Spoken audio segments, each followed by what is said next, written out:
Zone Arctique, la capsule d'actualité du Grand Nord canadien avec Nelly Guidici.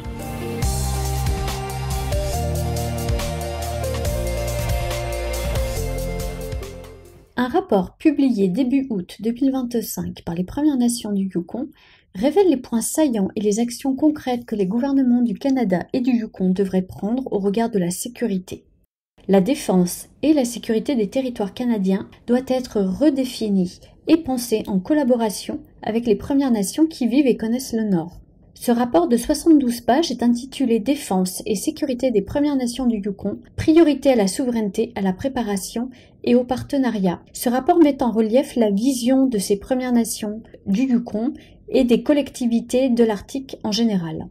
Pour Chloani Adamek, chef régional du Yukon à l'Assemblée des Premières Nations, ce domaine, la sécurité, est traditionnellement défini par les institutions fédérales et l'industrie, mais il est désormais de plus en plus façonné par les détenteurs de droits autochtones.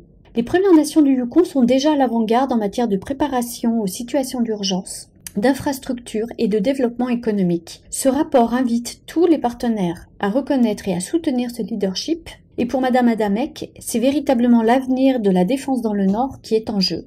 Le 18 juin dernier, le ministère de la Défense nationale a mis à jour sa politique de défense afin que les régions de l'Arctique et du Nord soient protégées et que les intérêts et la souveraineté du Canada soient conservés. Même si ce ministère et les forces armées prévoient une approche multilatérale incluant les partenaires du Nord et les autochtones, Madame Adamek affirme que l'investissement et l'augmentation des capacités dans le Nord doivent être guidés par les gouvernements autochtones dont les terres et les citoyens seront les plus touchés. Selon elle, la mise en œuvre de la politique canadienne doit être conforme au traité, aux compétences des Premières Nations et à leur connaissance pratique de ces territoires. Elle évoque ici le principe de co-création qui implique une collaboration pleine dès la phase de planification.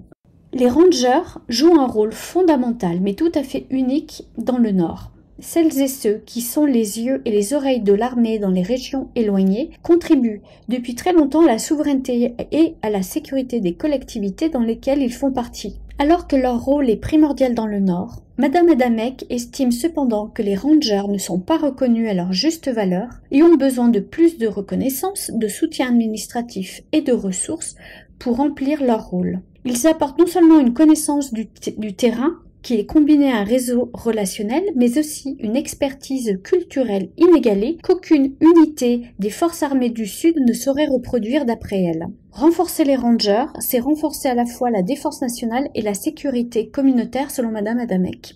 Depuis la publication de ce rapport, qui liste 12 recommandations à l'intention des gouvernements fédéraux du Yukon et des Premières Nations, aucune initiative ou engagement officiel gouvernemental n'a été annoncé. Ce qui importe le plus pour Madame Adamek, c'est de faire un suivi, car elle estime que les Premières Nations du Yukon ont fait leur travail en formulant des recommandations claires et pratiques.